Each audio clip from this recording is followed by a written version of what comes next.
elegidos y llamados con inmenso amor, sensibles al rebaño de Jesús el buen pastor, ungidos y enviados para consolar heridas de la vida, huellas de peregrinar, fuego siempre vivo, llama del amor, no se entreguen al frío, los llamados a dar calor, elegidos y llamados para ofrecer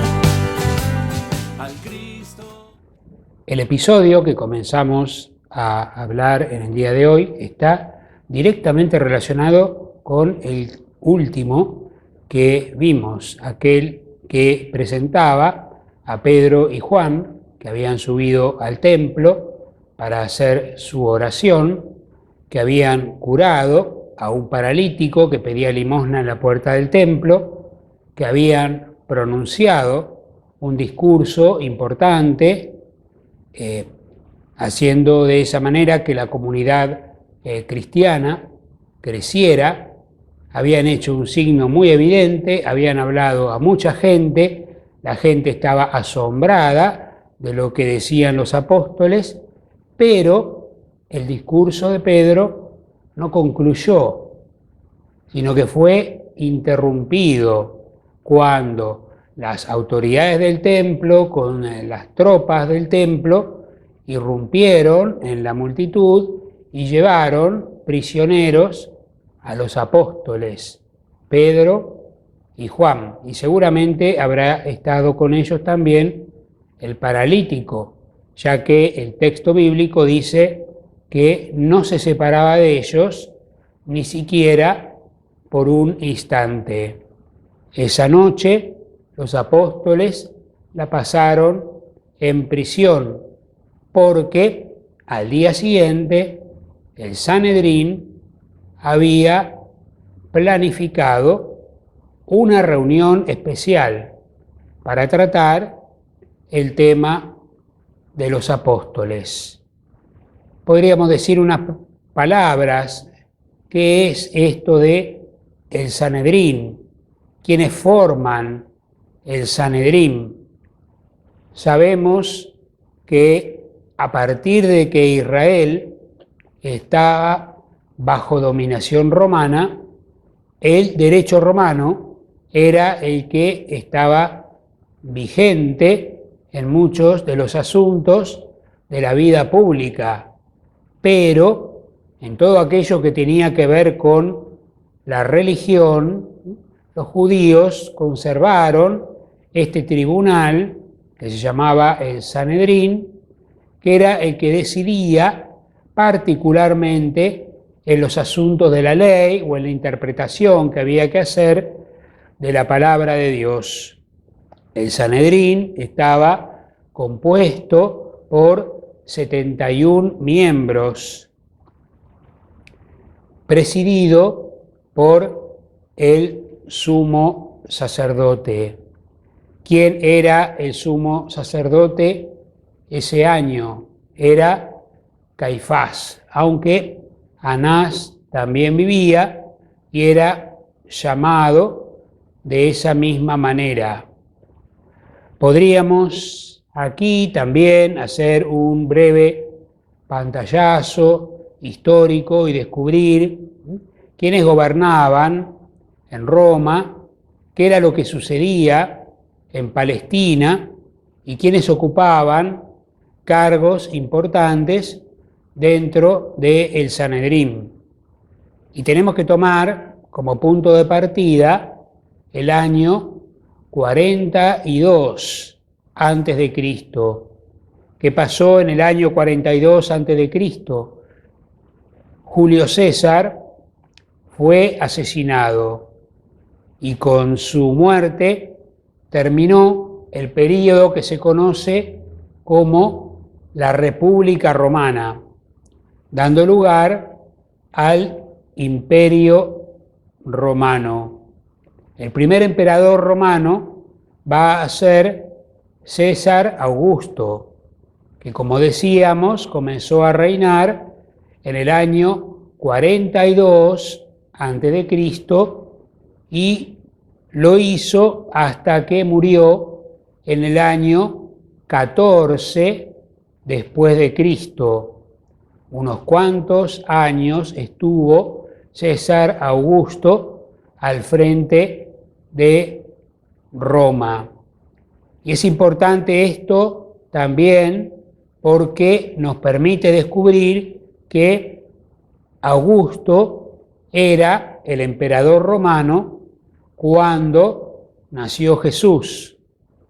De hecho, fue el mismo César Augusto el que nombró a Quirino como gobernador en Siria.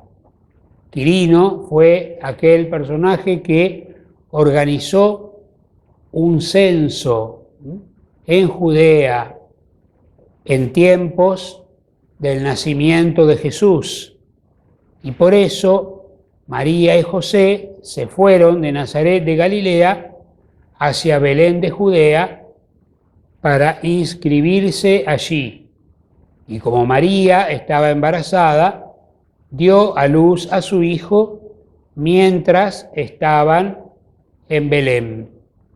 César Augusto, Quirino, gobernante en Siria, dos de los personajes importantes en la época del nacimiento de Jesús.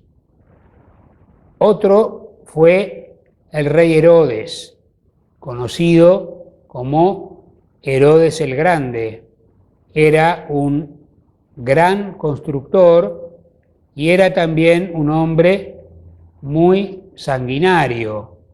Herodes fue el que mandó matar en Belén y sus alrededores a todos los niños menores de 2 años.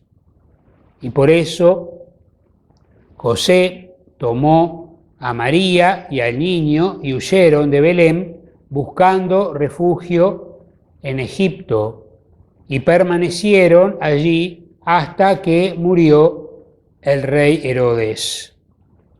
El rey Herodes, y esto es una curiosidad histórica, porque cuando se modificaron los calendarios, se descubrió que Herodes había muerto en realidad en el año 4 a.C., con lo cual Jesús tendría que haber nacido en el año 6 a.C., para permitir de esa manera la persecución y la matanza de los inocentes en el territorio de Belén. Cuando murió Herodes el Grande, que fue también el que terminó de construir el templo de Jerusalén, el segundo templo, como se lo conoce, gobernó en su lugar Arquelao, que era más salvaje, ¿no?, que su padre. Por eso dice el Evangelio de Mateo que José recibió en sueños la advertencia de no volver a Judea, sino de ir hacia Nazaret, porque en Judea estaba reinando Arquelao, que era peor que su padre Herodes el Grande. Finalmente, Arquelao fue destituido en el año 6 después de Cristo. Por eso, ahí regresaron sus padres y se establecieron en Nazaret. A partir del año 12, después que murió Quirino, el gobernador de Siria, el emperador César Augusto, va a nombrar en el año 6 a Anás como sumo sacerdote en Judea, cargo que va a conservar hasta el momento de la muerte de Jesús, porque Anás va a estar junto con Caifás en el juicio que el Sanedrín hace a Jesús durante su pasión. Cuando murió César Augusto, en el año 14, lo sucedió Tiberio. Tiberio gobernó desde la muerte de Augusto hasta el año 37 después de Cristo. Y así como Augusto fue el emperador romano cuando Jesús nació, Tiberio era el emperador romano cuando Jesús murió. Tiberio, además, va a nombrar a un nuevo sumo sacerdote, Caifás, que se había casado con una hija de Anás y por eso era el suegro Caifás, de Anás. Y entonces encontramos que coloca a Caifás como sumo sacerdote y también va a nombrar en el año 26 después de Cristo a Poncio Pilato como procurador o gobernador romano en Judea. Finalmente, en Galilea seguía reinando otro de los hijos de Herodes, Herodes Antipas, que entrevistó a Jesús durante la pasión, que esperaba que Jesús hiciera milagros en su presencia, y Jesús no hizo más que guardar silencio, dejando asombrado y muy desilusionado al monarca. Además, Herodes Antipas fue aquel que mandó matar a Juan el Bautista. Por eso, de alguna manera, vemos que cómo van apareciendo los personajes claves en la historia de la pasión. Un poco más lejos, el emperador Tiberio en Roma, pero Poncio Pilato fue puesto por Tiberio, Caifás fue nombrado sumo sacerdote por Tiberio y Herodes Antipas reinaba en Galilea desde los tiempos después que había muerto su padre Herodes y había recibido esa parte del reino como suya. Después de hablar de el Sanedrín, los reyes y los emperadores romanos hasta entonces, volvamos ahora al corazón del relato.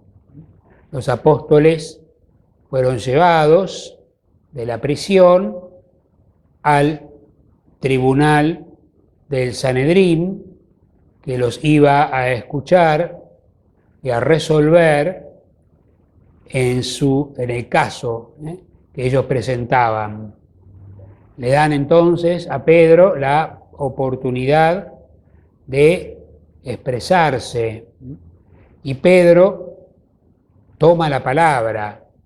Digamos, a Pedro, desde que Jesús le dio la autorización de ser la piedra de la iglesia y de hablar en nombre de todos, no le cuesta mucho tomar la palabra y dirigirla a la multitud.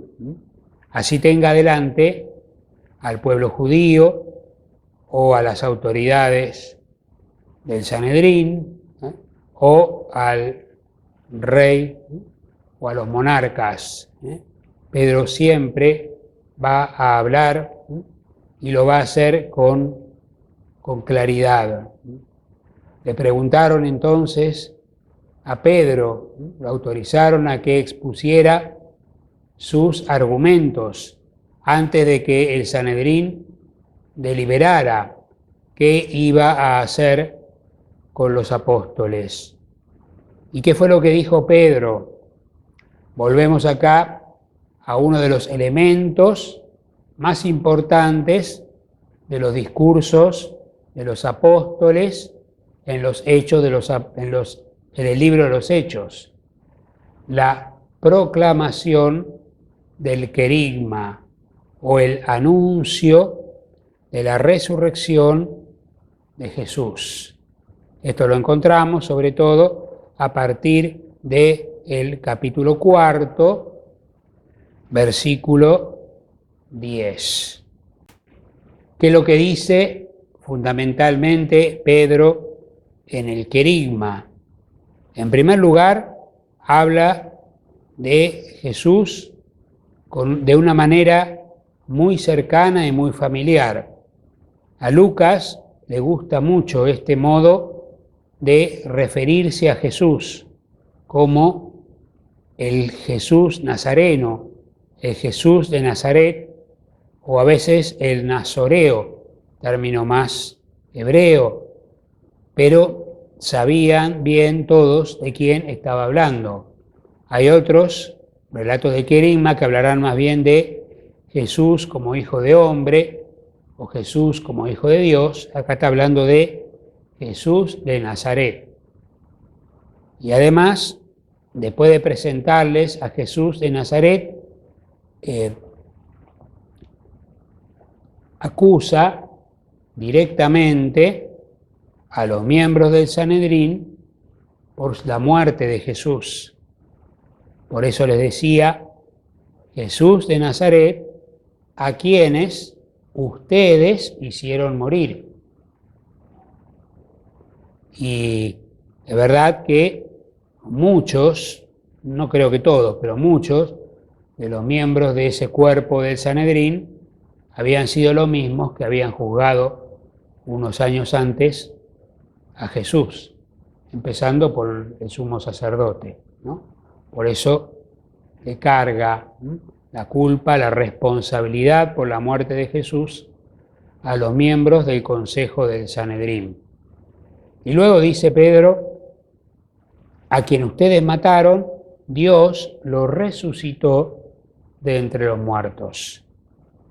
Y esta palabra, resurrección de entre los muertos, era para muchos de los miembros del Sanedrín palabra de escándalo. ¿Por qué? Porque ellos, que pertenecían más bien al grupo de los saduceos vinculados con el sacerdocio de Israel, no creían en la resurrección ni en los ángeles. Y por eso no les gustaba que estos pescadores de Galilea hablaran de que Jesús de Nazaret había resucitado y estaba enseñando cosas al pueblo. Por eso los saduceos se van a oponer a estas palabras y van a tratar de silenciar a los apóstoles, que no hablen de estas cosas. Y al igual que en los discursos del libro de los Hechos, después de exponer el querigma con alguna fórmula introductoria, en este caso Jesús de Nazaret, propone lo que el autor llama las pruebas del Antiguo Testamento. Algún texto del Antiguo Testamento que sirva para justificar lo que se estaba diciendo. En este caso, Pedro va a citar el Salmo 118, versículo 22. Salmo 118, versículo 22. La piedra que desecharon los constructores es ahora la piedra angular. Lo que habla este salmo es la piedra que los constructores rechazaron, se ha convertido en la piedra principal, la piedra fundamental. Lo que pretende Pedro es comparar la situación de ese Jesús rechazado por el Sanedrín y condenado a muerte, es esa piedra que ellos han rechazado y que Dios la ha convertido en la piedra principal de su templo, la piedra fundamental, que no es solamente, como decimos hoy día, la piedra que se entierra, que se pone primero antes de que se haga el edificio. No es esa la piedra fundamental. La piedra fundamental tenemos que entenderla como aquella piedra grande, importante, que sostiene dos paredes fundamentales de la estructura del templo o de la casa o del palacio. No tanto el cimiento, sino que sostiene y apuntala la estructura. También estaban aquellos que entendían la piedra fundamental como la piedra que se ponía al final de toda la obra. Diríamos nosotros, el último ladrillo, la piedra que cubre, la que está por encima de.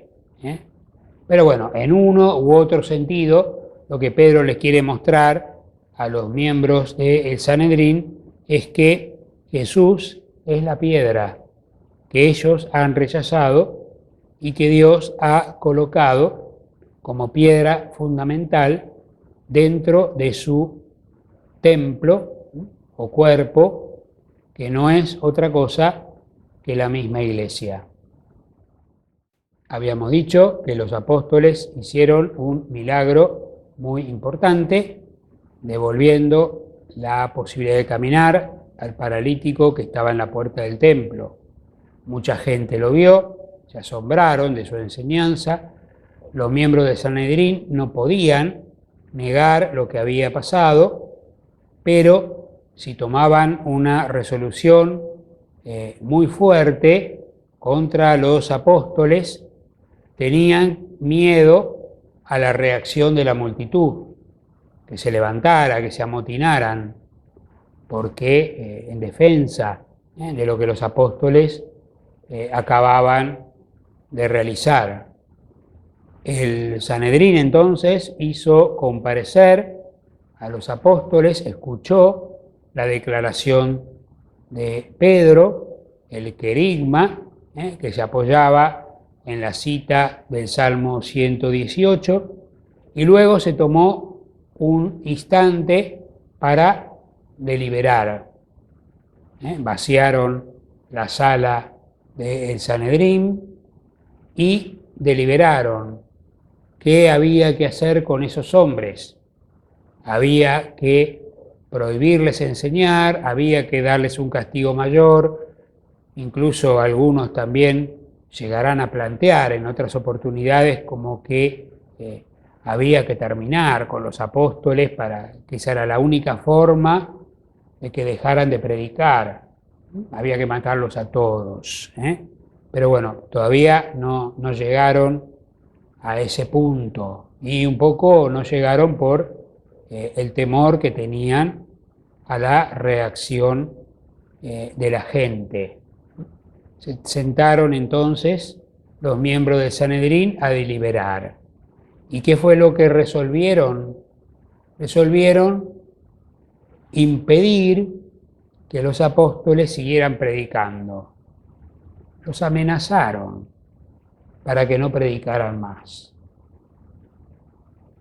Y es muy llamativa acá la respuesta de Pedro, porque Pedro, frente a esta amenaza que le hacen, ¿no?, les impiden seguir predicando, Pedro va a decir abiertamente nosotros no podemos callar aquello que vimos y oímos. Hagan ustedes lo que quieran con nosotros, pero nosotros vamos a seguir en esta línea de predicar. Como había dicho en aquel versículo inicial, el libro de los Hechos de los Apóstoles, Jesús los había elegido para que fueran testigos de la resurrección. En Jerusalén, en primer lugar. Y por eso Pedro le dice al Sanedrín, tenemos que seguir siendo testigos de la resurrección. Y por eso no vamos a callar lo que hemos visto y oído.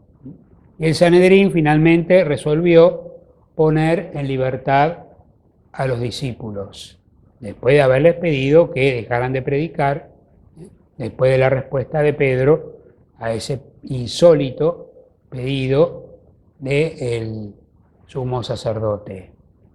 ¿Y qué fue lo que hicieron los discípulos una vez que fueron liberados? Fueron a reunirse con el resto. Recordemos que los discípulos en Jerusalén tenían un lugar de reunión, que era la casa en el piso alto, donde habían celebrado con Jesús la última cena, donde habían ido después que Jesús murió, donde lo encontraron a Jesús resucitado, se apareció a ellos en ese lugar varias veces, donde habían permanecido después que Jesús subió al cielo, rezando con María y con las mujeres, esperando la venida del Espíritu Santo, el mismo lugar donde habían recibido el Espíritu Santo el día de Pentecostés. A ese lugar volvieron Pedro y Juan a reunirse con el resto de los discípulos que al encontrarlos se alegraron tanto y comenzaron a orar a Dios, a rezar juntos, agradeciendo seguramente por la libertad de sus compañeros, ¿no? Porque estuvieran sanos. Dan gracias al Dios creador que los había protegido, los había liberado de la muerte. Recordemos a todo esto que Jesús ya había anunciado a los apóstoles todas estas dificultades. Serán llevados delante de gobernadores y reyes. Tendrán que dar testimonio acerca de mí. El Espíritu Santo los asistirá en ese momento. No tienen que preparar su defensa. Todo eso ya lo sabían los discípulos y era lo que estaban viviendo en esos días. Por eso fueron hacia ese lugar, reunieron con el resto de la comunidad y comenzaron a orar y agradecer a Dios. ¿Y qué fue lo que sucedió mientras los apóstoles oraban? Lo mismo que había sucedido el día de Pentecostés. Tembló el lugar, recibieron el Espíritu Santo mientras oraban juntos. Así comienza el capítulo 2 del libro de los Hechos, así comienza o se presenta en este capítulo 4. La comunidad reunida, orando, el lugar tiembla y el Espíritu Santo desciende nuevamente sobre los que estaban ahí reunidos. Vendría a ser un segundo Pentecostés de los discípulos de la iglesia. Y después de presentar este segundo Pentecostés como parte de esa oración de la comunidad, vamos a encontrar una nueva cita bíblica tomada del Salmo 2, versículos 1 y 2.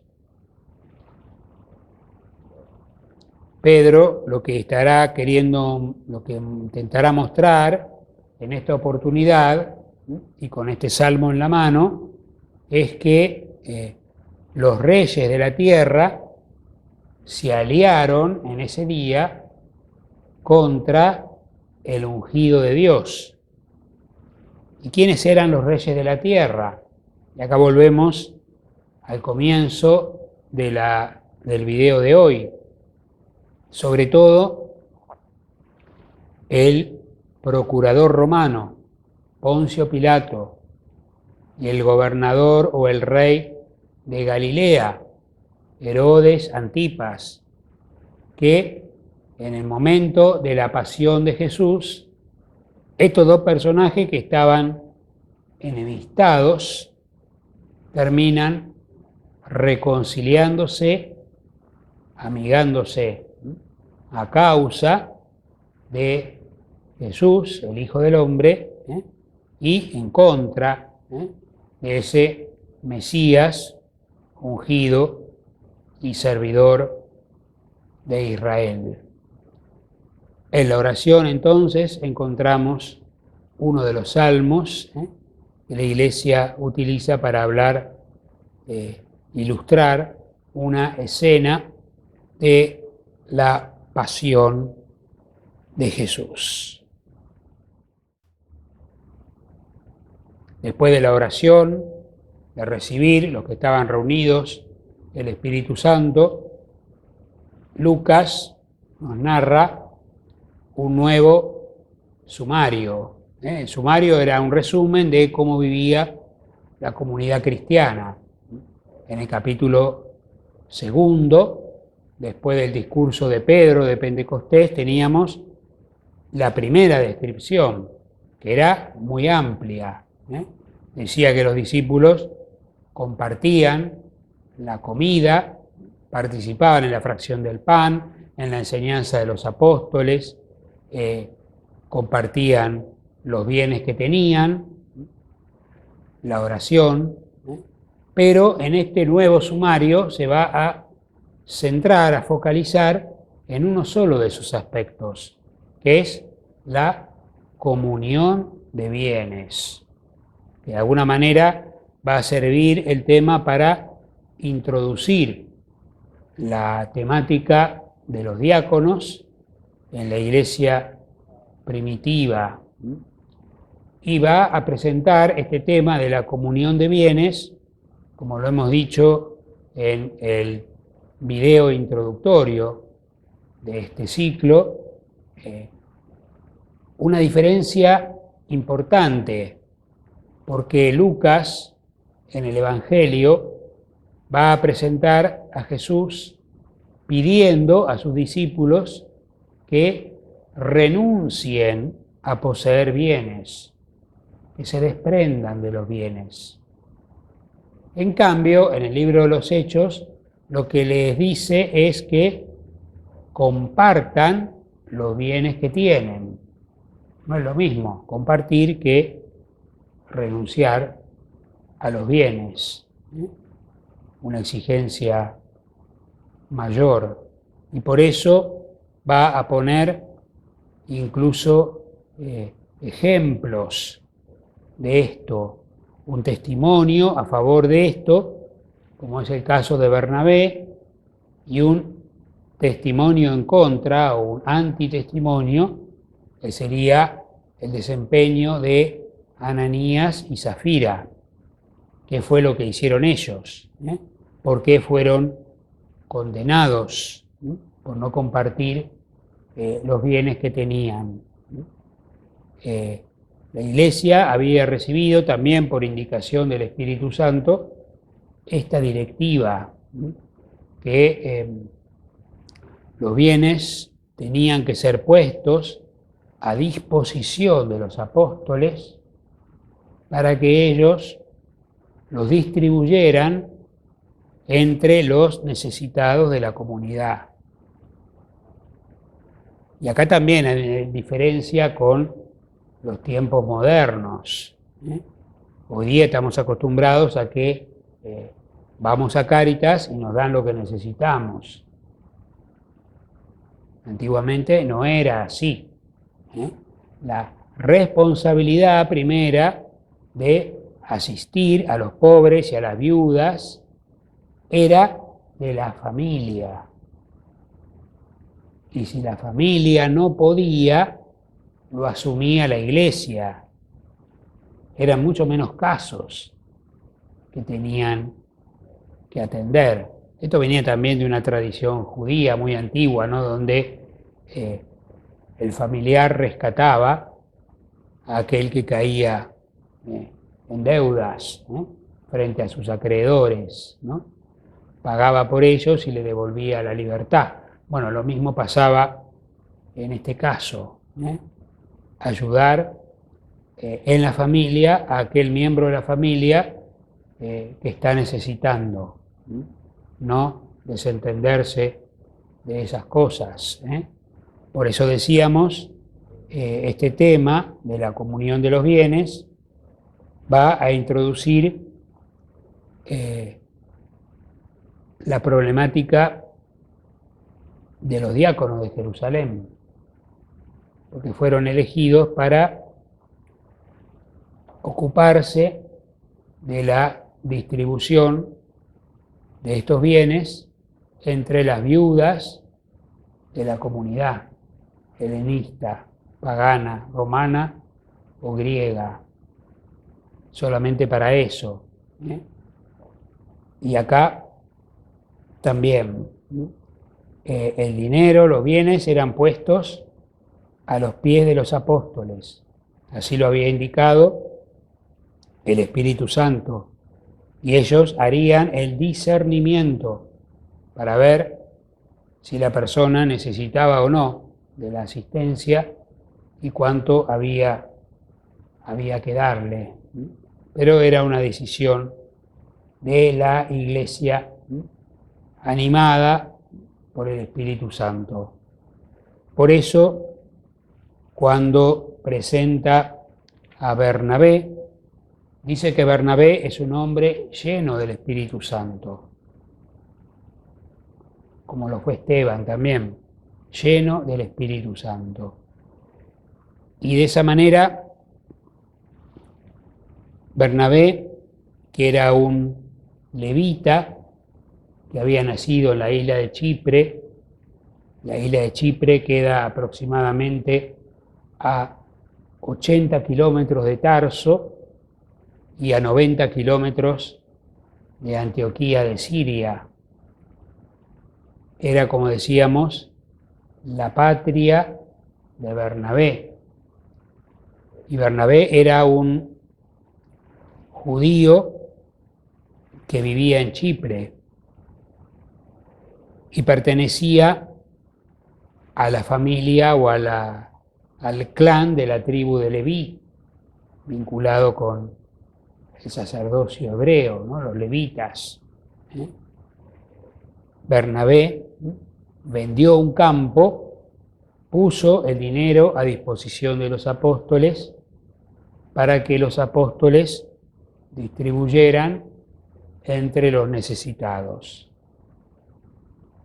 En cambio, Ananías y Zafira no hicieron eso. Por un lado, vendieron un campo o una propiedad y de común acuerdo se quedaron con parte del dinero. Dieron una parte a los apóstoles como si fuera todo, pero se quedaron con algo. Por eso después Pedro le va a decir, no me engañaron a mí, engañaron al Espíritu de Dios al obrar de esa manera, al pretender quedarse con algo de lo que debían haber dado para ayudar a los necesitados.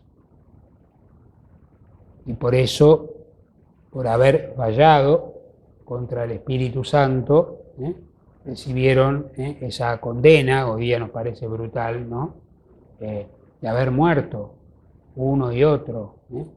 No los mataron, murieron, pero por haber fallado contra esta ley o precepto de la ley de Dios, de compartir los bienes poniendo lo que tenían a disposición de los apóstoles. No lo hicieron, y por eso asumieron la consecuencia de no haberlo hecho. Y por eso este ejemplo de Bernabé, o el antitestimonio que representó el comportamiento de Ananías y Zafira,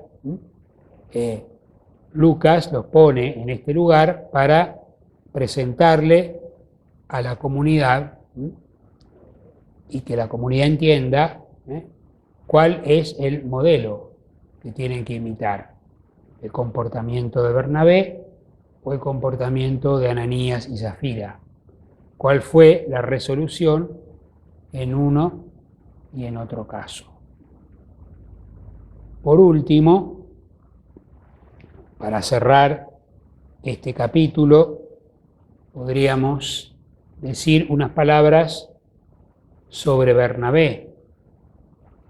Bernabé, como decíamos, aparece por primera vez en este lugar, en el capítulo 4, el levita, nacido en Chipre, que vende el campo y pone el dinero a disposición de los apóstoles. Bernabé era miembro de la comunidad cristiana de Jerusalén. Bernabé va a cumplir un rol muy importante en la iglesia primitiva. En primer lugar, Bernabé va a ser el encargado de presentar a Pablo a los demás apóstoles. Después que Pablo se encontró con Cristo, camino a Damasco, después de haber permanecido predicando un tiempo en Damasco y misionando en Arabia por su cuenta, Pablo decide volver a Jerusalén para entrevistarse con los apóstoles. Pero había un problema, que Pablo había salido de Jerusalén persiguiendo a la iglesia. Entonces, ¿con qué cara, de qué manera se iba a presentar a los apóstoles, a los que habían estado con Jesús desde el comienzo? Entonces, Bernabé le facilita las cosas, hace de puente, de garantía, de que la presencia de Pablo no va a ser un peligro para los apóstoles de Jesús, y mantienen esa entrevista primera en Jerusalén. Después Pablo permanece 15 días en Jerusalén y regresa a su ciudad, a Tarso. Mientras tanto, Bernabé permanece en Jerusalén y cumple todavía alguna que otra misión en la iglesia primitiva. En primer lugar, Bernabé fue enviado a la ciudad de Antioquía cuando la iglesia de Jerusalén se enteró de que los paganos habían recibido el Evangelio. Entonces lo mandaron a Bernabé para que supervise y viera a ver qué es este fenómeno, qué es lo que está pasando en este lugar. Bernabé quedó maravillado de lo que había visto, ¿no? La obra de la gracia de Dios en esa comunidad. Y mientras Bernabé estaba en Antioquía, se le prendió la lamparita y se acordó de Pablo. Y lo fue a buscar. Lo fue a buscar a Tarso, lo convenció de que bajara con él a Antioquía, y dice el texto de los Hechos que Bernabé y Saulo permanecieron un año prácticamente como ministros en la iglesia de Antioquía, formada en su mayoría por paganos convertidos. Volvemos a encontrar a Bernabé ya en tiempos del emperador Claudio. Claudio gobernó desde el año 41 hasta el año 47. Dice el texto de los Hechos, en tiempo de Claudio hubo una importante sequía en Jerusalén, no había alimentos, y Pablo y Bernabé organizaron una colecta en Antioquía para llevar provisiones a la iglesia de Jerusalén. Entonces, en ese tiempo volvió a ir a Jerusalén, esta vez con Pablo como compañero. Después encontraremos a Bernabé acompañando a Pablo en su primer viaje misionero. Capítulo 13 y 14 del libro de los Hechos de los Apóstoles. Y en el capítulo 15, Bernabé vuelve a acompañar a Pablo a Jerusalén. Esta vez porque los apóstoles habían convocado una asamblea en Jerusalén para tratar el tema de la evangelización de los gentiles, de los paganos, cómo había que hacerla y quiénes debían estar a cargo de esa tarea, porque había que estar preparado para eso. Entonces se celebra esa asamblea en Jerusalén, donde se decide que Pedro y los apóstoles se dediquen a las comunidades de origen judío y que Pablo y Bernabé se dediquen a las comunidades de origen greco-romano, de origen pagano. Eso se resuelve en la asamblea de Jerusalén. Encontramos de esa manera a Pablo y a Bernabé juntos. Pero el libro de los Hechos nos va a presentar una pelea entre Pablo y Bernabé, que tuvo lugar antes de empezar el segundo viaje, donde después de visitar distintas regiones de Asia Menor, finalmente terminan en el territorio europeo, ¿no? en Filipos y en Corinto, y en Atenas, predicando. Bernabé quería que su primo Marcos los acompañara en el viaje, pero Hechos de los Apóstoles plantea que Pablo no quería saber nada con Marcos. ¿Por qué? Porque Marcos en el primer viaje, en la mitad de la misión, los había abandonado.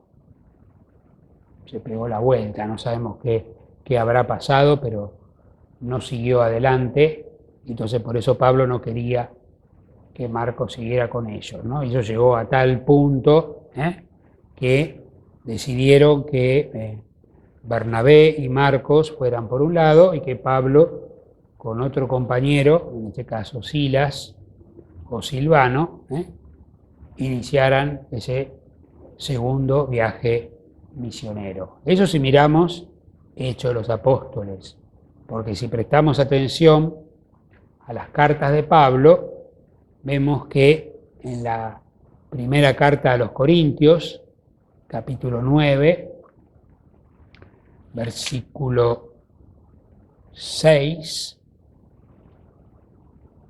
va a aparecer Bernabé junto con Pablo en Corinto. Entonces, o se reconciliaron o muy peleados no estaban. También Marcos va a aparecer al final de la carta de Pablo a los colosenses. Pablo, mientras firma esta carta, dice que Lucas y Marcos están con él. Entonces, si atendemos a lo que dice Pablo en las cartas, no hay indicio de una pelea entre Pablo y Bernabé. Pero si miramos lo que dicen los Hechos de los Apóstoles, sí vemos una diferencia importante entre ellos.